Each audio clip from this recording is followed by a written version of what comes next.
রান্না পুজোর সারাটা দিন আমি কিভাবে কাটালাম সেটাই আজ এই ভিডিওতে তোমাদের সাথে শেয়ার করব। সারাটা দিন বলা খুবই ভুল হবে, কারণ তখন বাজে 3:15, অনেকটাই বেলা হয়ে গেছে। আর আমি তখন সবে মাত্র স্নান করে এসেছি। আসলে সকাল থেকে এত কাজ ছিল, আমি আর ভিডিও করার টাইমই পাইনি। আর স্নান করতেও অনেকটা বেলা হয়ে গেছে, কারণ আমাদের তো নিয়ম আছে রান্না পুজোর দিন নাপিত এসে নখ কেটে দিলে তবেই আমরা স্নান করতে পারবো, আর তারপরেই রান্নার সমস্ত কাজ করতে পারবো।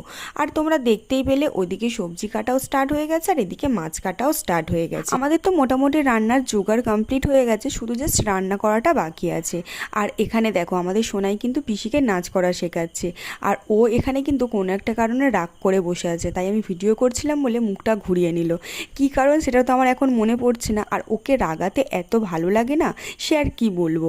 আর তারপরে তো এখানে আমরা সবাই মিলে চা আর মুড়ি খাচ্ছিলাম। আর দেখো ওকে কিন্তু চা দিতে ওর রাগ কিন্তু একদম চলে গেছে। তাই সবাই মিলে খুব মজা করে কাটাই। হ্যাঁ, একটু কাজ করতে হয় ঠিকই, কিন্তু খুব মজা হয়। আর তারপরে তো যেই উনুনে রান্না হবে সেই উনুনটা দিদা একটু পুজো করেও নিয়েছিল। আর তারপরে তো আমরা ফ্রেশ হয়ে চেঞ্জ করে চলে এসেছি রান্না করতে।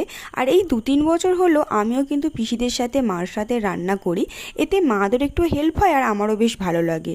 কেন সেই চুপ করে বসে থাকবো, তাই একটু রান্নাই করি। আর আমার বেশ ভালোই লাগে এইসব কাজ করতে।